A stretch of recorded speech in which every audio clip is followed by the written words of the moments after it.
Hello दोस्तों, स्वागत है आप सभी का स्टडी विदेश में। आज उर्दू के दृष्टा किताब से पढ़ेंगे चैप्टर नंबर 27 जो कि गजल है। गजल किसे कहते हैं, क्या होता है गजल? वैसे तो आप लोगों ने नाम सुना होगा, शेर व शायरी के अंदाज में, कविता के अंदाज में लिखी जाती है, लेकिन वाकई में गजल किसे कहते हैं आज आप लोग इस वीडियो में जानेंगे। और गजल आप लोगों को पढ़ना भी है। इस चैप्टर के जो लेखक हैं, इस गजल के मुसन्निफ बोल सकते हैं, शायर, वो है मुबारक आज़िमाबादी।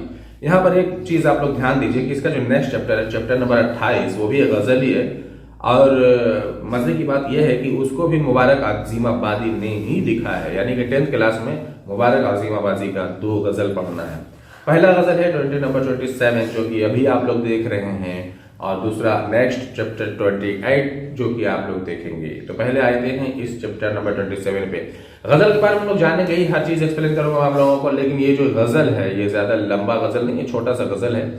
और बहुत जल्द मैं आप लोगों को पूरा गजल हर एक लाइन का मतलब समझाऊंगा। सबसे पहले मुबारक आज़िमाबादी के बारे में समझेंगे, क्योंकि एग्जाम में क्वेश्चन पूछ देता है, और इसको बहुत ध्यान से पढ़िएगा क्योंकि 2 चैप्टर है और इसको जानना आप लोगों को बहुत जरूरी है।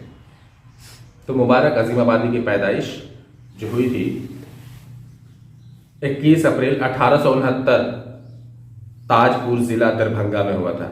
1869 ताजपुर जिला दरभंगा में जुमा के दिन, जुमा फ्राइडे, शुक्रवार को, इनका पूरा डिटेल है, उनकी पैदाइश हुई थी।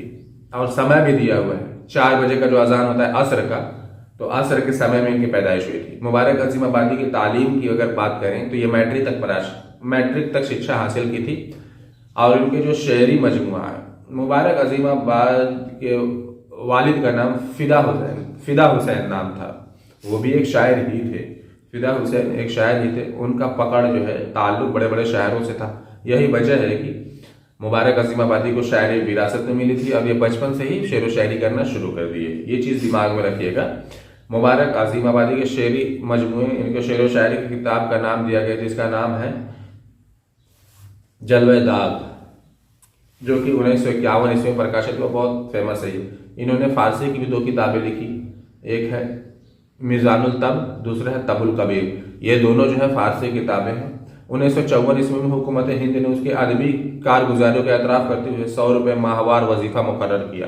इसका मतलब क्या है? 1954 ईस्वी में हुकूमत हिंद ने, यानी गवर्नमेंट ऑफ इंडिया, भारत सरकार ने उनके अदबी कारगुजारियों का एतराफ़ करते हुए उनके मुबारक आज़िमाबादी के टीचिंग मतलब अदब के जो उनका रोल था उसको देखते हुए, शाबाशी देते हुए 100 रुपये माहवार वजीफा मुकर्रर किया। यानी कि भारत सरकार ने मुबारक आज़िमाबादी के मंथली जो है महीने 100 रुपये कर दी। 1954 ईस्वी में 100 रुपया लोगों के लिए बहुत ज़्यादा था, तो उस वक्त मुबारक आज़िमाबादी की जो मंथली इनकम था वो बढ़ाकर 100 रुपये कर दिया था। 100 रुपया बहुत ज़्यादा था उस समय। ये जो है उर्दू और फारसी दोनों लैंग्वेज में शेर व शायरी किए थे। उर्दू शायरी में इनके उस्ताद यानी कि टीचर का नाम, मुबारक आज़िमाबादी के उर्दू शेर व शायरी के टीचर दाग दहलवी नाम था। दाग दहलवी बहुत बड़े शायर हैं। 1892 में ये मुबारक आज़िमाबादी के टीचर बने, और जब तक इनकी मौत नहीं हुई 1905 तक दाग दहलवी जो है मुबारक आज़िमाबादी के टीचर बने रहे। 1905 में दाग दहलवी का इंतकाल हो गया था, ये ध्यान रखिएगा। और फारसी शायरी में उनके उस्ताद थे, टीचर थे अब्दुल हमीद। इंपॉर्टेंट है, पूछ देता है ऑब्जेक्टिव में, उर्दू एग्जाम में पूछ देता है कि उर्दू में उनके उस्ताद दाग दहलवी, फारसी शायरी में मुबारक, टीचर का नाम अब्दुल हमीद परेशा। अब्दुल हमीद परेशा, फारसी में अब्दुल हमीद परेशा। ये चीज़ ध्यान रखिएगा। मैं इसलिए दोहराता रहता हूँ कि आप लोगों को समझ में आ जाए, दिमाग में बच जाए। अब ये कहाँ कहाँ गए थे, कौन कौन से शहर में घूमने के लिए गए थे? बहुत सारी जगह गए थे, लेकिन अंत में वो पटना में आकर रह गए, और वहीं पर एक तरह से जीवन यापन के लिए पटना में ही रहने लगे हमेशा के लिए। और इंतकाल की बात करें तो उनका इंतकाल जो है 12 दिसंबर 1958 ईस्वी में। अब ये बहुत लंबी उम्र पाए थे। 1869 में पैदाइश हुई थी और 1958 में जो है जाकर इनकी मौत हुई। काउंट कीजिए कितनी लंबी उम्र मिली थी, बहुत लंबे साल तक जिंदा रहे थे, तकरीबन 90 साल तक जिंदा थे मुबारक आज़िमाबादी। और 90 बरस में से, 90 साल में से 70 साल तक इन्होंने शेर व शायरी की। इन 90 सालों में से 70 साल जो है शेर व शायरी में ही गुजारी इन्होंने। तो ये हो गया मुबारक अजीम आबादी के बारे में कुछ डिटेल जो आप लोगों को याद रखना है। अब चलिए मैं इस गजल को समझाता हूँ कि गजल किसे कहते हैं, क्या है गजल, और उसके बाद से ये जो गजल आप लोगों को पढ़ना है मुबारक अजीम आबादी की, इसके भी हर एक लाइन को पढ़कर इसका मतलब मैं समझाऊंगा। तो पहले आप लोग जल्दी से कर दीजिए सब्सक्राइब, क्योंकि मैं बहुत देर से चिल्ला रहा हूँ, और पानी वानी पी लीजिए। अब चलिए आइए समझते हैं कि गजल किसे कहते हैं। गजल का मतलब होता है औरतों से बातें करना या औरतों की बातें करना। गजल शेर व शायरी के अंदाज में ही लिखी जाती है। जिस तरह शेर व शायरी लिखी जाती है, नज़्में लिखी जाती है, कविता लिखी, इसी तरह गजल भी लिखा जाता है, लेकिन उसको ऐसे लिखा जाता है कि औरतों से बातें की गई है या औरतों के बारे में लिखा गया है, ऐसे लिखा जाता है उसको, उसी को कहते हैं गजल।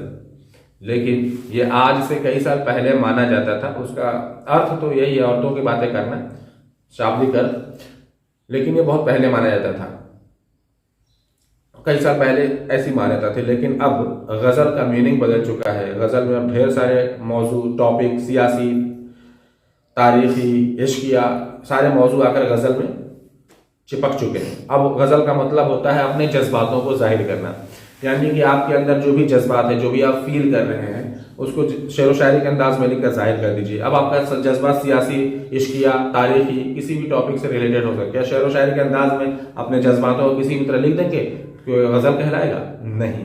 अब गजल में भी कुछ कायदा कानून होता है। गजल के कायदे कानून को फॉलो करते हुए जब आप लिखेंगे शेर व शायरी के अंदाज में, तब उसको गजल बोला जाएगा।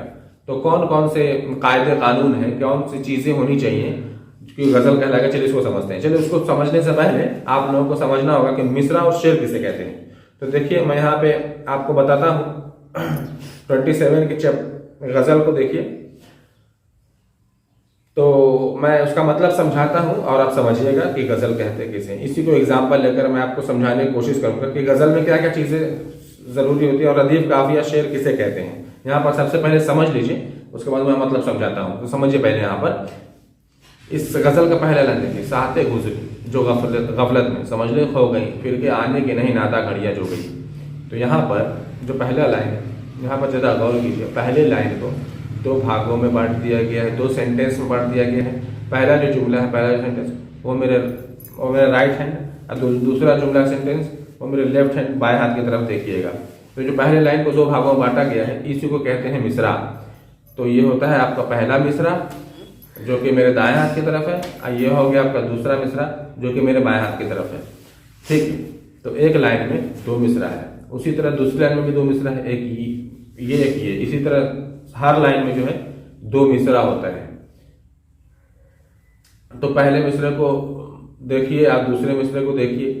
इसको लास्ट लाइन है इसलिए ऊपर नीचे करके मतलब लिख दिया जाता है, लेकिन गजल के प्रत्येक लाइन में दो मिसरा होता है, इतना याद रखिए आप। तो पहले लाइन का पहला मिसरा, दूसरे लाइन का दूसरा मिसरा। मिसरा होता है लाइन के अंदर जो मतलब एक सेंटेंस होता है, उसको मिसरा कहते हैं शेर के भाषा में। अब शेर किसे कहते हैं? तो दो मिसरे मिलकर शेर बनाते हैं। तो पहले लाइन में दो मिसरा है, तो दो मिसरे मिलकर क्या हो जाएगा? एक शेर बन जाएगा। तो पहला लाइन मतलब पहला शेर कौन सा हो जाएगा आपका? ये दोनों मिलकर पहला शेर हो जाएगा। अब इसमें टोटल 4 शेर है। अब टोटल कितने मिसरे हैं? तो 4 शेर हैं, तो जाहिर सी बात है 8 मिसरे होंगे। तो आपके इस गजल में 4 शेर और 8 मिसरा है। अब आगे बढ़ते हैं, समझिए रदीफ और काफिया किसे कहते हैं। साते गुजरी जो गफलत में समझ लो हो गई, लास्ट में क्या आ रहा है? गई, फिर के आने की नहीं नाता घड़िया जो गई। इसके लास्ट में क्या आ रहा है? गई। यानी कि दोनों सेंटेंस, दोनों जुमले के लास्ट में गई गई और आ रहा है, सेम सेम प्रोनाउंस हो रहा है, और उसके बाद से सेम सेम क्या है? लफ्ज है। तो इसी को बोलते हैं रदीफ, इसको बोलते हैं रदीफ। तो गजल का पहला वाला शेर होता है, पूरे लाइन को क्या कहते हैं? शेर। तो पहला शेर हो गया। तो दोनों मिसरे के लास्ट लफ्ज को ही बोलते हैं, सेम होता है, उसी को बोलते हैं रदीफ। अब दूसरा शेर पढ़िए। क्या कहें क्या क्या किया, तेरी निगाहों ने सुलूक, दिल में आई दिल में ठहरी दिल में कांटे हो गई। इसके भी लास्ट में क्या रह गई। पहले शेर के दोनों मिसरे में रदीफ देखने को मिलेगा, दोनों मिसरे में रदीफ देखने को मिले, गई और गई, गई गई से मिल रहा है। लेकिन अब यहाँ दूसरे शेर में दूसरे शेर के पहले मिसरे में गई नहीं मिला है, दूसरे शेर के सिर्फ दूसरे मिसरे में ही गई मिलेगा, वो गई। तीसरा पढ़िए, अगर सबे वादा मेरा मातम सरा से कम न था, तुम ना आए हसरते आ के मुझको रो गई। अब इसके भी लास्ट में क्या है, गई। यहाँ पर आप लोगों को देखने को नहीं मिलेगा, मतलब मिसरे में पहले शेर में ही दोनों मिसरे में गई गई देखने को मिलेगा। उसके बाद से दूसरे शेर के सिर्फ दूसरे वाले मिसरे में गई मिला है, तीसरे शेर के सिर्फ दूसरे वाले मिसरे में गई देखने को मिला है। उसी वाला जो लास्ट वाला शेर होता है, चौथा या लास्ट वाले शेर के दूसरे मिसरे में ही गई देखने को मिलेगा। तो अब आप लोगों को समझ में आ गया होगा कि रदीफ किसे कहते हैं। गजल के पहले शेर के दोनों मिसरे के लास्ट वाले शब्द जो होता है वो समान होता है, बराबर होता है। गई गई प्रोनाउंसिएशन में से ना उसका जो वेट होता है वो भी समान होता है, तो उसी को रदीफ बोलते हैं। दूसरे शेर के दूसरे मिसरे के लास्ट में जो रदीफ मिलेगा देखने को, देखिए गई मिला है, तो गई गई यही क्या है, रदीफ। लास्ट वाला लफ्ज जो है वो सेम होना चाहिए, प्रोनाउंसिएशन भी सेम होना चाहिए। अब समझिए कि काफिया किसे कहते हैं। काफिया जो है वो समझने की बारी है। तो रदीफ तो समझ गए, रदीफ से ठीक पहले आई है गई, क्या है, रदीफ है। गई से ठीक पहले एक कदम पीछे आई है, रदीफ के पहले खो है, खो। इसके भी रदीफ के पहले, गई के पहले, इसके भी पहले जो, खो और जो, खो जो, सेम प्रोनाउंसिएशन सेम है, लफ्ज अलग है, खो है और ये जो है, लेकिन प्रोनाउंसिएशन उच्चारण तो इसी को बोलते हैं काफिया। रदीफ के पहले वाला जो लफ्ज होता है वो प्रोनाउंसिएशन में सेम होना चाहिए, समान होना चाहिए, उसी को बोलते हैं काफिया। तो रदीफ के पहले खो है, यहाँ भी रदीफ के पहले जो है, यानी दोनों को प्रोनाउंसिएशन सेम है, तो उसी को बोलते हैं काफिया। दूसरे शेर के पहले लाइन, पहला मिसरा में तो देखने को नहीं मिलेगा, लास्ट वाले मिसरे में देखने को मिलेगा। ये देखिए आप लोगों का रदीफ ऐसे एक कदम पीछे क्या होगा, वो है खो जो, और इसी में वो, खो जो वो, प्रोनाउंसिएशन सेम है, मुंह है ना, खो जो वो, देखिए बोलते हैं काफिया। इसके पहले रो, खो जो वो, रो, सबका प्रोनाउंसिएशन सेम हो रहा है, तो ये क्या है, काफिया। रदीफ के पहले क्या होता है, जो प्रोनाउंसिएशन सेम होता है उसी को क्या बोलते हैं, काफिया। तो इसी को बोलते हैं हम काफिया और रदीफ। तो अब अपने जज्बातों को जाहिर कीजिए शेरो शायरी के अंदाज में, और उसमें रदीफ और काफिया होना चाहिए, लास्ट वाला लफ्ज जो है सेम सेम होना चाहिए। तो इस तरह से जो आप लिखेंगे तो उसको गजल कहा जाएगा। तो ये होता है गजल। हाँ, तो अब चलिए आपको इस चैप्टर के हर लाइन का मतलब आप लोगों को सात गुजरी उसका मतलब समझाता हूं।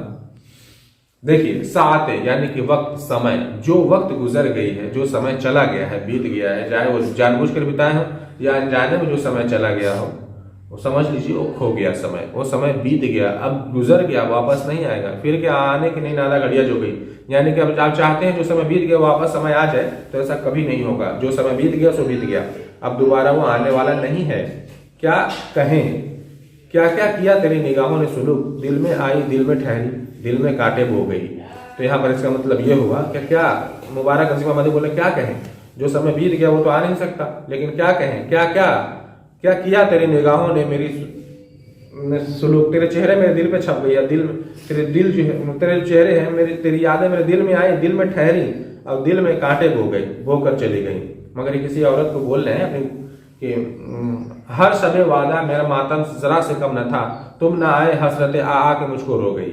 इसका मतलब जब तुम वादा की थी, मुबारक नसीम आबादी बोले तुम वादा की थी कि तुम मेरे घर आओगी शाम को, तुम तो नहीं आई, तुम्हारी हसरतें, तुम्हारी यादें, तुम्हारे चेहरे मेरे दिल में आकर मुझको रुला कर चली गई, और उस वक्त मेरा जो घर था वो कोई मातम सरा से कम नहीं था, तुम नहीं आई, उसी के गम में डूबे हुए थे हम, तुम तो नहीं आई, तुम्हारी यादें, तुम्हारी हसरतें, तुम्हारे चेहरे मेरे घर आकर जब मुझको रुला कर चली गई, ऐसा लग रहा हो जो मेरे घर में मातम हो रहा हो। आगे बढ़िए, सोज दिल से अश्क आंखों में तवे की बूंद है, और वह यूं ताना सावन की झड़िया हो गई। यहाँ पे बोला जा रहा है, मुबारक नसीम आबादी बोल रहे हैं तुम तो वादा की थी यानी कि तुम आई नहीं, लेकिन तुम्हारी यादें, तुम्हारी हसरतें आकर मुझको रुला गई, और यही वजह है कि मेरा जो दिल है वो तवे की तरह गर्म हो गया था, और मेरा दिल गर्म होने की वजह से मेरे आंख से जो अश्क यानी कि आंसू जो निकल रही थी, मेरे आंख से जो आंसू निकल रहा था वो भी गर्म हो गई थी, तवे की बूंद की तरह, मतलब तवे की बूंद की तरह गर्म होती, मेरे आंख के आंसू जो निकल रही थी वो भी गर्म हो गई थी, और वह यूं ताना जन सावन की झड़ियां हो गई, और वो जो अंदर से आंख से आंसू निकल रही थी वो भी मुझको ताना दे रही थी ताना मारने की वजह से मेरे अंदर से और भी ज़्यादा आंसू निकल रहा था, क्या बताएं। और ऐसा लग रहा था जैसे सावन की झड़िया हो गई, यानी कि सावन की बरसात हो गई, बारिश हो गई। मेरे अंदर से लगातार आंसू निकलते ही जा रहा था। ठीक है, तो यहीं पर होता है आपका लास्ट लाइन, गज़ल कंप्लीट खत्म। बहुत अच्छी तरह से लिखा है मुबारक अजीम आबादी ने। तो कोई भी कंफ्यूजन इससे रिलेटेड आप हमें कम्युनिकेट कर पूछ सकते हैं। बाकी हमने जो भी समझाया है तो आप लोगों को थोड़ा सा भी समझ में आया होगा, तो उसको बार बार देखिए, पूरा समझ में आ जाएगा और एग्जाम में पूरा नंबर लेके आएंगे, ये मेरा वादा है। बस आप इस वीडियो को 3 बार देख लीजिए। और मैं बता ही रहा हूँ कि खाते समय, नहाते समय, बाथरूम में ही चला कर छोड़ दीजिए, मतलब सुनते रहिए, बार बार सुनिएगा तो इसको कंप्लीट हो जाएगा। फिर मिलते हैं नेक्स्ट वीडियो नए टॉपिक के साथ, तब तक के लिए बाय बाय।